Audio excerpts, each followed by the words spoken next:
안녕하십니까. 주일 예배 오신 여러분들 정말 환영합니다. 잘 오셨습니다. 오늘 말씀 통해서 우리가 부활하신 예수님과 동행하며 또 그분을 알아보며 살 수 있기를 기도합니다. 오늘 말씀의 요절은 누가복음 24장 32절입니다. 그들이 서로 말하되 길에서 우리에게 말씀하시고 우리에게 성경을 풀어주실 때 우리 속에서 마음이 뜨겁지 아니하더냐 하고, 부활하신 예수님은 엠마오로 가는 두 제자와 함께 걸어가셨습니다. 근데 그들은 눈이 가려워서 예수님을 알아보지 못했습니다. 그들이 왜 예수님을 알아보지 못했을까요? 어떻게 그들이 예수님을 알아보고 또 예수님과 동행하는 삶을 살았을까요? 이것이 꼭 그 두 제자만의 문제일까요? 우리 부활하신 주님은 성령으로 우리와 함께 하시는데, 그 성경에 분명히 이렇게 말씀하시는데 많은 사람들이 그 부활하신 주님을 알아보지 못하고 사는 경우가 많습니다. 오늘 말씀 통해서 우리와 함께 하시는 그 부활하신 주님을 알아보고 또 예수님과 동행하는 삶을 살 수 있기를 기도합니다. 13절에서 16절을 보겠습니다. 그날에 그들 중 둘이 예루살렘에서 25리 되는 엠마오라는 마을로 가면서 이 모든 된 일을 서로 이야기하더라. 그들이 서로 이야기하며 문의할 때 예수께서 가까이 이르러 그들과 동행하시나 그들의 눈이 가려워져서 그인 줄 알아보지 못하거늘. 여기 엠마오로 가는 두 제자가 나와요. 이들은 분명히 12제자는 아닙니다. 아마 70제자 중에 하나였던 것 같아요.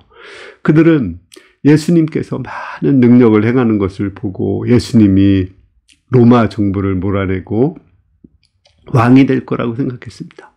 그러면 자기들은 12제자가 아니니까 장관은 아니더라도 차관 정도는 할 수 있을 것이다, 이렇게 생각하며 예수님을 따랐습니다. 그런데 예수님은 허망하게 십자가에 못 박혀 죽었습니다. 그들은 차관의 꿈을 잃고 또 사랑하는 그 예수님이 죽었으니까 슬퍼서 엠마오로 자기의 고향으로 내려가고 있었습니다. 부활하신 주님은 그들을 사랑하셔서 그들과 함께 동행하고 같이 걸어가고 있었습니다. 그런데 신기한 것은 그들이 눈이 가려워져서 예수님을 알아보지 못했다는 것입니다. 왜 그들이 예수님을 알아보지 못했을까요? 그들의 고정관념 속에 메시아는 이런 분이다 하는 그 고정관념, 잘못된 메시아관이 있었기 때문에 그렇습니다. 또 그 잘못된 그 메시아관 때문에 그로 인해서 마음에 슬픔과 절망이 생기고, 슬픔과 절망이 생기자 그것이 눈을 가려워서 예수님을 보지 못하게 하고 있었던 것입니다. 17절에서 24절을 보겠습니다. 예수께서 이르시되 너희가 길 가면서 서로 주고받고 하는 이야기가 무엇이냐 하시니 두 사람이 슬픈 빛을 띠고 머물러 서더라. 한 사람인 글로바라는 자가 대답하여 이르되 당신이 예루살렘에 체류하면서 오줌 거기서 된 일을 혼자만 알지 못하느냐. 이르시되 무슨 일이냐. 이르되 나사렛 예수의 일이니 그는 하나님과 모든 백성 앞에서 말과 일에 능한 선지자이거늘 우리 대제사장들과 관리들이 사형 판결에 넘겨주어 십자가에 못 박았느냐. 우리는 이 사람이 이스라엘을 속량할 자라고 바랐노라. 이뿐 아니라 이 일이 일어난 지가 사흘째요. 또한 우리 중에 어떤 여자들이 우리로 놀라게 하였으니 이는 그들이 새벽에 무덤에 갔다가 그의 시체는 보지 못하고 와서 그가 살아나셨다는 천사들의 나타남을 보았답니다. 또 우리와 함께한 자 중에 두어 사람이 무덤에 가 과연 여자들이 말한 바 같음을 보았으나 예수는 보지 못하였느니라. 자, 조금 더 자세하게 지금까지 일어난 일을 소개하고 있습니다. 그들은 예수님이 행하시는 그 능력을 봤어요. 예수님이 물을 포도주로 바꾸고 38년 된 병자를 고치고 눈먼 자의 소경의 눈을 뜨게 하시고 바람과 바다를 잔잔케 하시고 또 거라사 광인의 그 귀신을 쫓아내셨습니다. 그리고 죽은 나사로를 살리셨습니다. 와, 이 예수님이라면 그 이스라엘을 구원할 자라고 생각했어요. 로마에서 그들을 구원하시고 그 다윗 왕과 같은 그 독립 이스라엘, 통일 이스라엘을 만들어서 그 나라가 온 세계를 지배하게 될 것이다 하는 그 꿈을 가졌습니다. 그런데 허망하게 그 예수님은 그 종교 지도자들에 의해서 넘겨주고 십자가에 못 박혀 죽었습니다.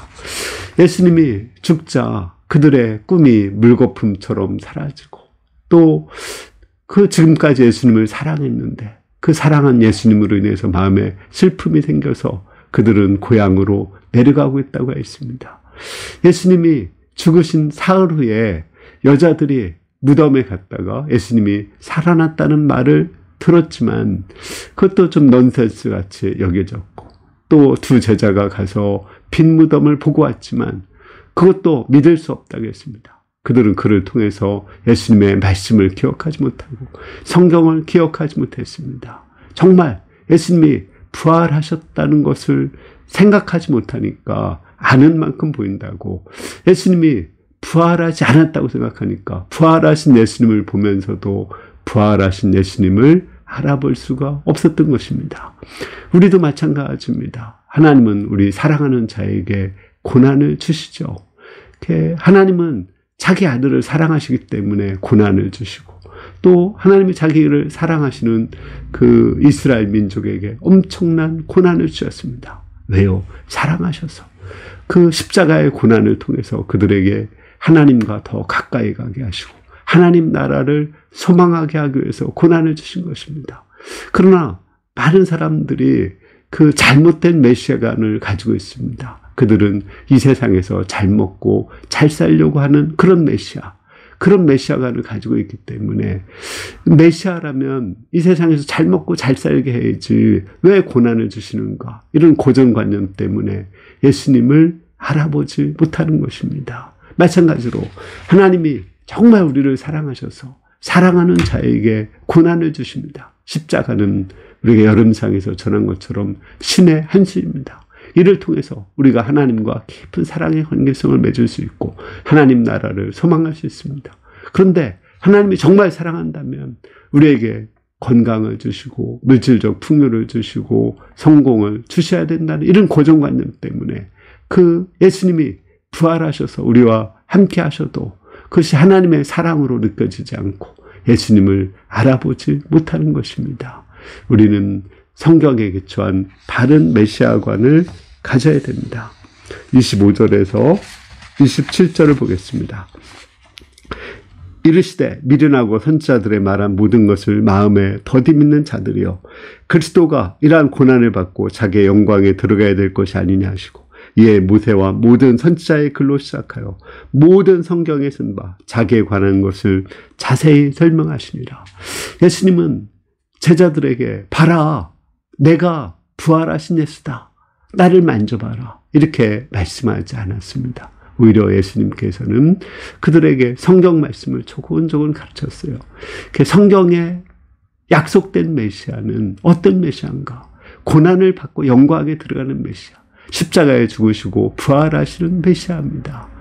그들이 생각하는 메시아관이 잘못됐다는 것을 가르쳐 줬습니다.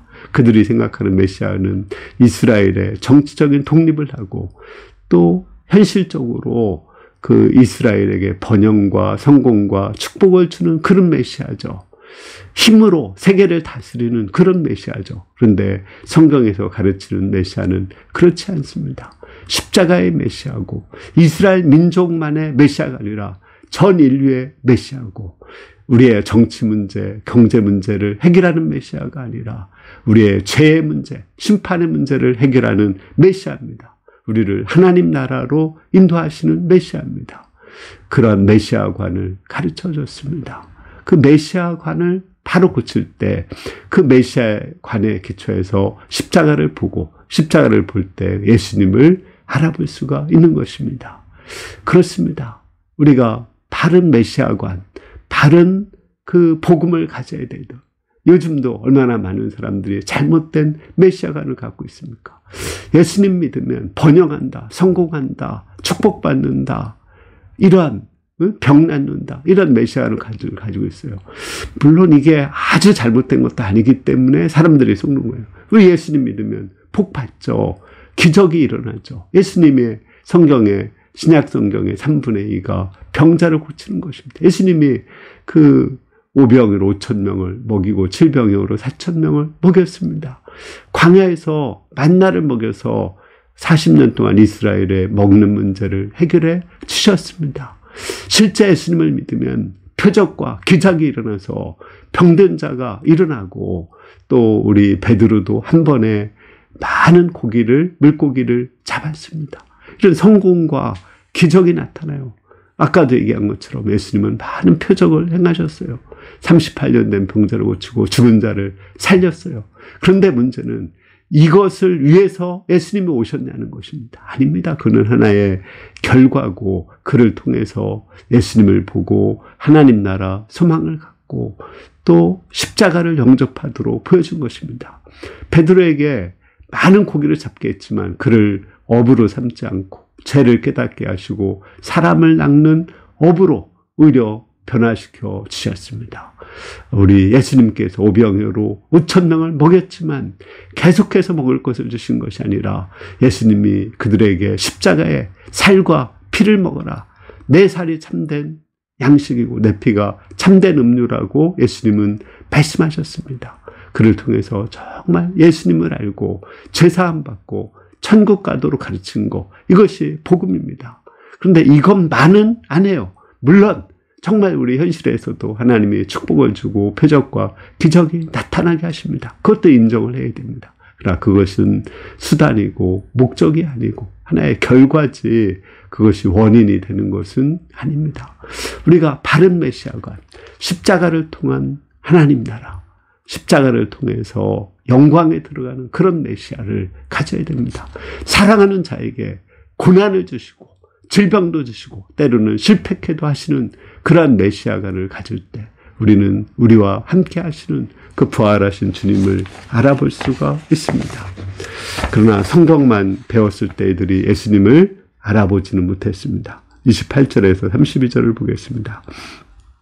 그들이 가는 마을에 가까이 가매 예수는 더 가려하는 것 같이 하시니 그들이 강고나 이르되 우리와 함께 유하사이다. 때가 저물어가고 날이 이미 저물었나이다 하니 이에 그들과 함께 유하로 들어가니라. 그들이 함께 음식 잡수실 때 떡을 가지사 축사하시고 떼어 그들에게 주시니 그들이 눈이 밝아져서 그인 줄 알아보더니 예수는 그들에게 보이지 아니하시더라. 그들이 서로 말하되 집에서 길에서 우리에게 말씀하시고 우리에게 성경을 풀어주실 때 우리 속에서 마음이 뜨겁지 아니하더냐 하고 그들이 말씀을 배웠을 때 마음은 뜨거워졌어요. 그러나 예수님은 알아보지 못했습니다. 그러나 그들에게 이제 함께 유하로 들어가서 밥을 먹기 전에 떡을 떼어서 그들에게 축복해 줬을 때 그때 그들은 비로소 예수님을 알아봤습니다. 예, 떡을 떼면서 축복해 줄 때 그들은 무슨 생각이 났을까요? 성만찬, 최후의 만찬 때 떡을 떼어서 주시면 이게 내 살이다. 포도주를 주시면서 이건 내 피다. 이 피는 죄사함을 주는 피고 이 살은 너희를 사랑해서 십자가에서 찢기는 내 살이다. 말씀하신 그것이 생각났습니다. 아, 그렇구나. 십자가는 우리를 사랑해서 하나님이 우리에게 예수님을 십자가에 죽게 하신 것이구나. 그것이 깨달아졌을 때 비로소 예수님을 알아봤습니다. 그들이 십자가를 통한 부활, 고난을 통한 영광, 그 십자가가 하나님의 사랑이었다는 것을 알았을 때 비로소 예수님을 알아봤고 예수님은 그들에게 눈에 보이지 않았습니다. 여기서 볼 때 우리가 정말 우리와 함께 하시는 예수님을 어떻게 알아볼 수 있는가 알 수 있습니다. 부활하신 주님은 예수님을 그리스도로 영접한 사람들의 마음속에 계시고 항상 우리와 함께 하시며 우리와 동행하십니다. 그런데 많은 사람들이 그 예수님을 알아보지 못하고 살아가고 있습니다. 왜 그럴까요? 눈이 가려져 있기 때문입니다. 왜 눈이 가려졌을까요? 그 고난 가운데는 하나님이 함께하지 않는다고 생각하는 거예요. 광야 생활 속에서는 하나님이 함께하지 않는다고 생각하기 때문에 실패 속에서는 하나님이 함께하지 않는다고 생각하기 때문에 예수님을 알아보지 못하는 것입니다. 그러나 그렇지 않습니다. 하나님은 고난 속에 실패 속에 광야 가운데 오히려 더 가까이 우리와 함께 하시고 하나님의 사랑을 보여주시며 그를 통해서 우리를 하나님 나라로 인도해 주시는 분이십니다. 그렇습니다. 다니엘 기도회 지금 하고 있죠. 둘째 날 하신 분이 김인강 교수입니다. 충남고, 자기가 충남고 졸업했는데 거기를 수석으로 입학하고, 이분은 서울대 수학과를 전체 차석으로 졸업하신 분입니다. 근데 2살 때 소아마비가 되어서 걸을 수가 없었어요. 항상 안진뱅이처럼 걸어야 됐습니다. 그런데 이분이 이제 대학교 와서 예수님을 만나게 되었습니다. ESF라고 UBF에서 나가서 만드는 단체인데, 거기서 우산을, 비 오는 날 우산을 받쳐주며 1시간 동안을 걸어준 그분에 의해서 예수님을 만나게 되었습니다. 그리고 인생이 바뀌게 되었습니다. 그때 그는 예수님께 질문했다고 했습니다. 왜 하나님 나를 고쳐주지 않으셨습니까? 내가 그렇게 소아마비로 고통하고 아플 때 주님은 어디 계셨습니까? 왜 나와 함께 하지 않았습니까? 그러나 하나님께서 그의 눈을 열어서, 그때 내가 너와 함께 했다. 십자가에서 고통받고 괴로워하고 힘들어한 그 예수님이 내가 항상 너와 함께 있었다. 그것을 깨달아 알게 했다고 합니다. 그의 눈이 열어서 그 소아마비 기간에도 그가 예수님을 영접하기 전부터 그와 함께 하시고 그를 인도해 주신 것을 알게 하신 것입니다. 그렇습니다. 우리 가운데 질병으로 고난받는 분, 또 이제 실패로 고난받는 분들이 있습니다. 그러나 그 가운데 예수님은 함께 하십니다.